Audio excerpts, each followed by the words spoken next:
નમસ્કાર વિદ્યાર્થી મિત્રો, બિઝનેસ કમ્યુનિકેશન ભાગ 2 સેમેસ્ટર 4 ની આજે આપણે શરૂઆત કરીએ છીએ. એમનો જે પહેલો યુનિટ છે, unit number 1, types of communication, કમ્યુનિકેશનના પ્રકારો, એ આજે આપણે ભણીશું. Communication is the lifeline of business. Communication એ કોઈ પણ બિઝનેસની એક જીવાદોરી છે, લાઇફલાઇન છે. The efficiency of an organization depends on a regular flow of messages of all kinds. કોઈ પણ સંસ્થાની જે કાર્યક્ષમતા છે, જે એફિશિયન્સી છે, એનો આધાર કેટલી નિયમિતતાથી બધી બાજુ સંદેશાઓની આપલે થાય છે એના ઉપર છે. If the flow of messages is not carefully organised into a well ordered network, there are likely to be communication gaps. જો એ સંદેશાઓનો જે પ્રવાહ છે, એનો જે ફ્લો છે, એને કાળજીપૂર્વક ઓર્ગેનાઇઝ કરવામાં ન આવે, ગોઠવવામાં ન આવે, સંયોજિત કરવામાં ન આવે, બરાબર, એનું એક નેટવર્ક સારી રીતે કામ કરતું ન હોય, તો કમ્યુનિકેશનમાં ગેપ આવવાની કે કમ્યુનિકેશનમાં ઓબ્સ્ટેકલ્સ આવવાની, અડચણ આવવાની શક્યતાઓ રહેલી છે. Communications enables human beings to work together. Communication એકબીજા સાથે સંદેશાઓની આપલે માણસને સાથે કામ કરવા માટે સક્ષમ બનાવે છે. In a business, it is the vehicle through which management performs its basic functions. બિઝનેસની અંદર કમ્યુનિકેશન એક વ્હીકલ છે, એક સાધન છે, અને એમના ઉપર સવાર થઈને મેનેજમેન્ટ, જે વ્યવસ્થાપન કરતી બોડી છે, જે વ્યવસ્થાપકો છે, એ પોતાના કાર્યો, પોતાના મૂળભૂત કાર્યો ખૂબ સારી રીતે નિભાવી શકે છે. Managers direct through communication, coordinate through communication, and staff plan and control through communication. Managers કે જે મેનેજમેન્ટ બોડી છે, એ કમ્યુનિકેશન થ્રુ માર્ગદર્શન આપે છે, નિર્દેશો આપે છે, કોઓર્ડિનેશન કરે છે, બધી બાબતોનું સંયોજન કરે છે, સંકલન કરે છે, બરાબર, સ્ટાફના પ્લાનિંગ કરે છે, અને સ્ટાફને કંટ્રોલ કરવાનું પણ કામ કમ્યુનિકેશનની મદદથી કરે છે.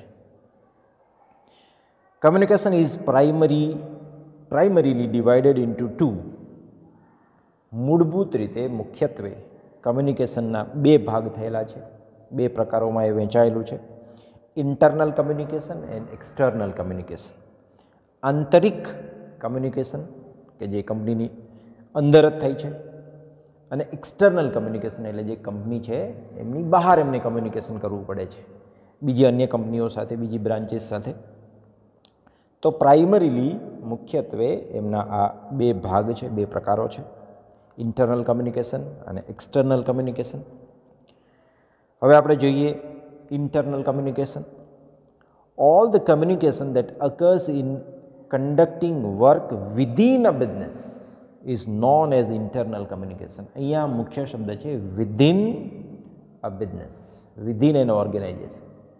કોઈ પણ સંસ્થાની અંદર જ એમના કર્મચારીઓ એકબીજા સાથે કમ્યુનિકેશન કરશે, વર્કને કન્ડક્ટ કરવા માટે એમના કામ સંબંધિત એ જે એકબીજા સાથે બિઝનેસની વિધિન કે સંસ્થાની અંદર જ જે કમ્યુનિકેશન થાય છે, એ ઇન્ટરનલ કમ્યુનિકેશન છે.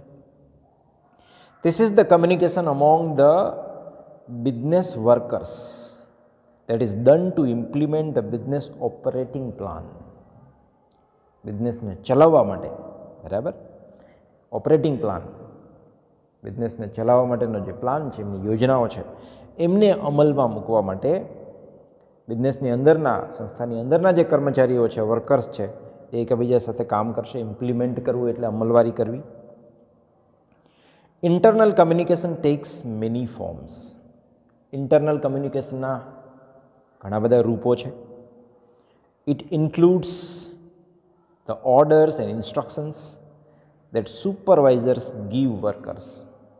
એમની અંદર મુખ્યત્વે ઓર્ડર્સ એટલે આદેશો અને ઇન્સ્ટ્રક્શન્સ એટલે સૂચનાઓનો સમાવેશ થાય છે કે જે સુપરવાઇઝર એમની નીચેના વર્કર્સને આપે છે. as well as all oral exchanges among workers about work matters. એ ઉપરાંત જે કામદારો છે, જે વર્કર્સ છે, એ અંદરો અંદર એકબીજા સાથે કામ સંબંધિત જે વાતચીત કરતા હોય, મૌખિક વાતચીત કરતા હોય, એ પણ ઇન્ટરનલ કમ્યુનિકેશનમાં આવશે. It includes reports that workers prepare concerning sales, production, inventories, finance, maintenance and so on.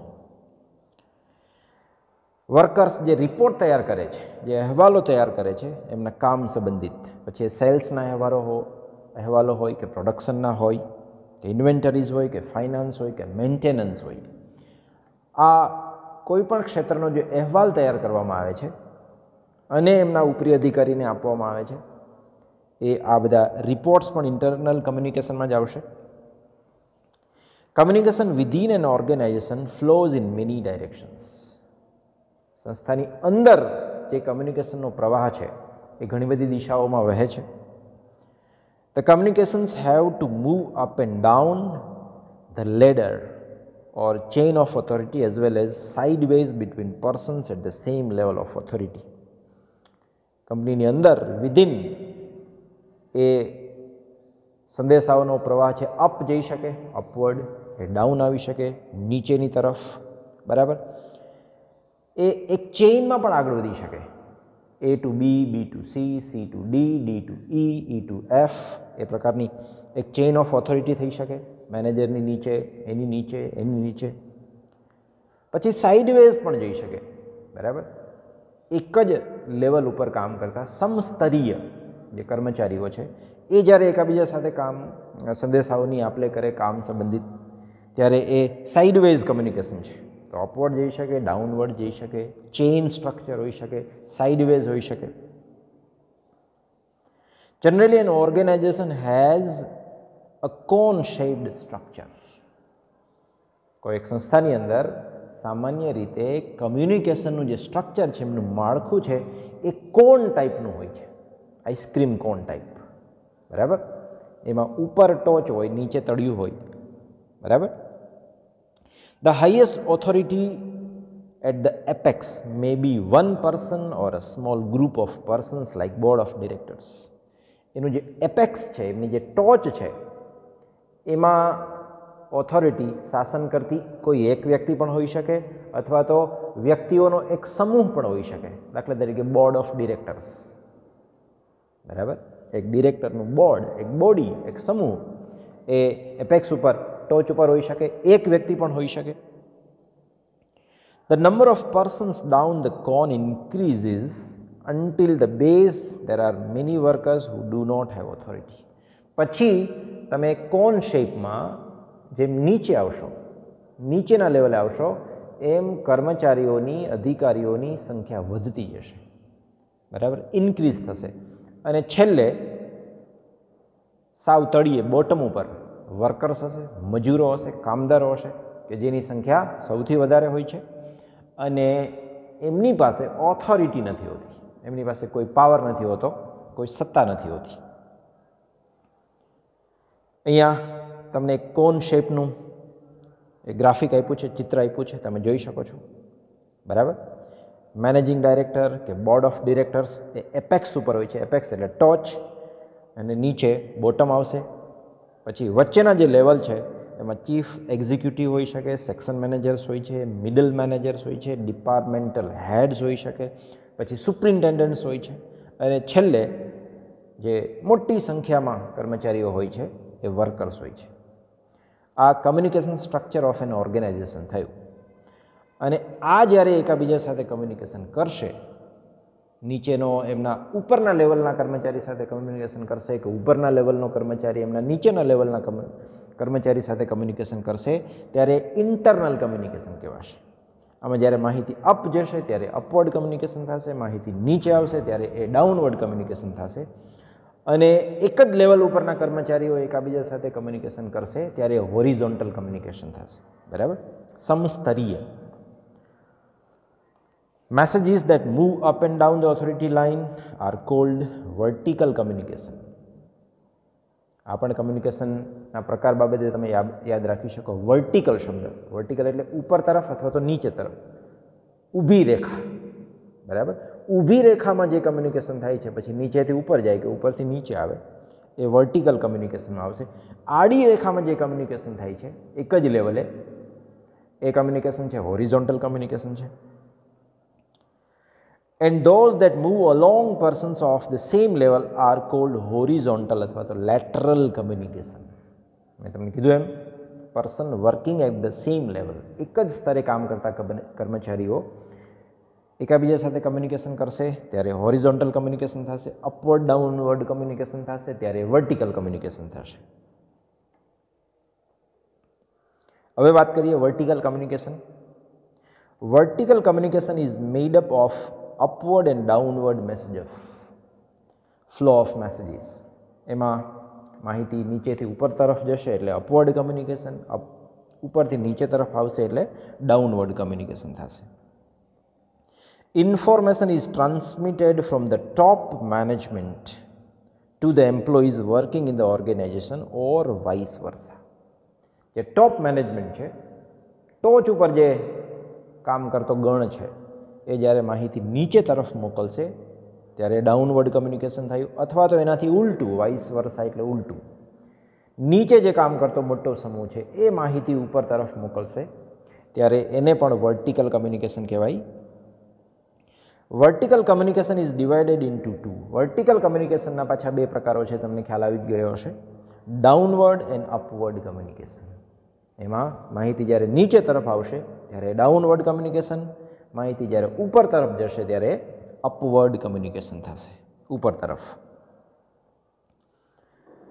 A downward communication, માહિતી ઉપરથી નીચે તરફ. Communication in the first place flows downwards. આ ટ્રેડિશનલ પરંપરાગત કમ્યુનિકેશનનો એક પ્રકાર છે જેમાં માહિતી મોટાભાગે ઉપરના લેવલના કર્મચારીઓથી નીચેના લેવલના કર્મચારીઓ સુધી પહોંચતી હોય છે. That is why traditionally this direction has been highlighted or emphasized. મેં તમને કીધું એમ, પરંપરાગત રીતે કમ્યુનિકેશનની આ મેથડ છે એ વધારે હાઇલાઇટ થયેલી છે અને વધારે એમના ઉપર ભાર મૂકવામાં આવેલો છે. It is based on the assumptions that people working at higher levels have the authority to communicate to the people working at the lower levels. એમાં એવું માનવામાં આવે છે આ મેથડમાં, ડાઉનવર્ડ કમ્યુનિકેશનની મેથડમાં, એઝમ્પશન્સ એટલે માન્યતા, એવી માન્યતા છે કે જે ઉપરના લેવલે કામ કરતો કર્મચારી છે એની પાસે નીચેના લેવલ પર કામ કરતા કર્મચારીને કંઈક કહેવાની, કંઈક સલાહ આપવાની, કંઈક સૂચન આપવાની, કંઈક માહિતી આપવાની સત્તા છે. ઉપરના લેવલના કર્મચારીને સત્તા છે, નીચેના લેવલના કર્મચારીને સત્તા નથી, lower levels.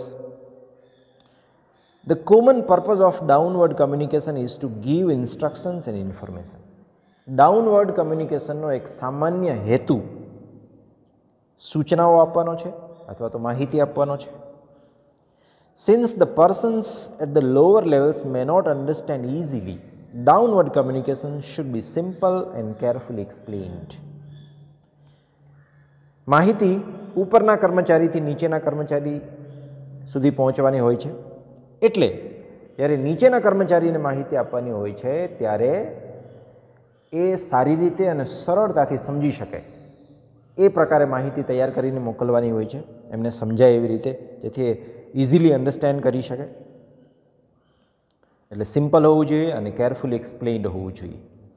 Instruction sheets and employee manual should be return in a simple style.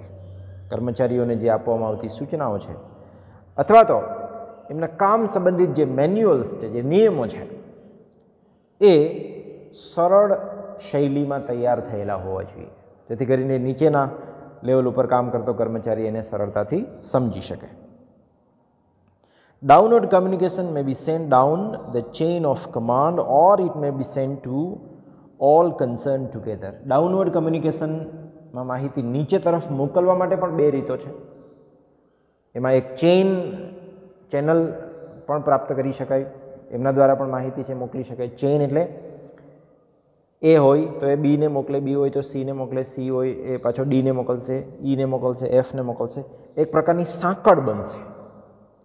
જ્યારે બીજો પ્રકાર છે એ છે, એ બીને, સીને, ડીને, ઈને, એફને આ ચારેયને સાથે બોલાવી અને એને માહિતી આપી દેશે. એટલે ક્લસ્ટર બની જશે. એટલે એ to B, B to C a chain થયું. જ્યારે એ વ્યક્તિ બાકીના તમામને બોલાવીને માહિતી આપી દેશે તો એ ક્લસ્ટર ટાઈપ થઈ ગયું. બરાબર. અહીંયા તમને આ ગ્રાફિક્સની અંદર ખ્યાલ આવી જશે કે જે તમારી ડાબી બાજુની પેટર્ન છે એ ચેઇન ટાઈપ છે. માહિતી નીચે તરફ આવે છે પણ એક સાંકળમાં આવે છે. એમડી છે એમના ચીફ એક્ઝિક્યુટિવ્સને આપશે, ચીફ એક્ઝિક્યુટિવ્સ છે એમના સેક્શન મેનેજર્સને માહિતી મોકલશે, એ એમના નીચેના મેનેજર્સ મિડલ મેનેજર્સને આપશે, મિડલ મેનેજર્સ એમની નીચેના ડિપાર્ટમેન્ટલ હેડ્સને આપશે. તો આ ચેઇન સ્ટ્રક્ચર છે. તમારી જમણી બાજુ છે એમાં ચીફ એક્ઝિક્યુટિવ કે જે ઉપરનો અધિકારી છે એ જ બધાને માહિતી આપી દેશે. માર્કેટિંગ મેનેજરને એ બોલાવીને આપી દેશે, ઈડીપી મેનેજર્સને આપી દેશે, પ્રોડક્શન મેનેજર. તો એ પોતે જ જેને પણ માહિતી આપવાની છે એને બધાને એકસાથે એક જ સમયે બોલાવી અને માહિતી આપી દેશે. એ પણ ડાઉનવર્ડ કમ્યુનિકેશનનું જ એક ફોર્મ છે, પણ એને ક્લસ્ટર સ્ટ્રક્ચર તમે કહી શકો, ક્લસ્ટર સ્ટ્રક્ચર. બરાબર. In case of cluster, there are few chances of distortion or loss of messages. Cluster સ્ટ્રક્ચરની અંદર મેસેજમાં તોડફોડ થઈ જવી, તોડમરોડ થઈ જવી, કે કોઈ માહિતી ગુમ થઈ જવી, કે ઓછી થઈ જવી, કે ઓવર એડિટ થઈ જવી એના ચાન્સીસ નથી રહેતા. કારણ કે as it does not pass through several persons, કારણ કે માહિતી ઘણા બધા વ્યક્તિ પાસે થઈને પસાર થતી નથી. જ્યારે ચેઇન સ્ટ્રક્ચરની અંદર માહિતી ઘણા બધા ટેબલ ઉપર, ઘણા બધા લેવલ ઉપર થઈને પસાર થાય છે, તો એમાં એ મેસેજ ડાયલ્યુટ થઈ જવાની, કે મેસેજ ડિસ્ટોર્ટ થઈ જવાની, કે વિખાઈ જવાની સંભાવના રહે છે. ત્યારે ક્લસ્ટર સ્ટ્રક્ચરની અંદર આવી કોઈ સંભાવના રહેતી નથી.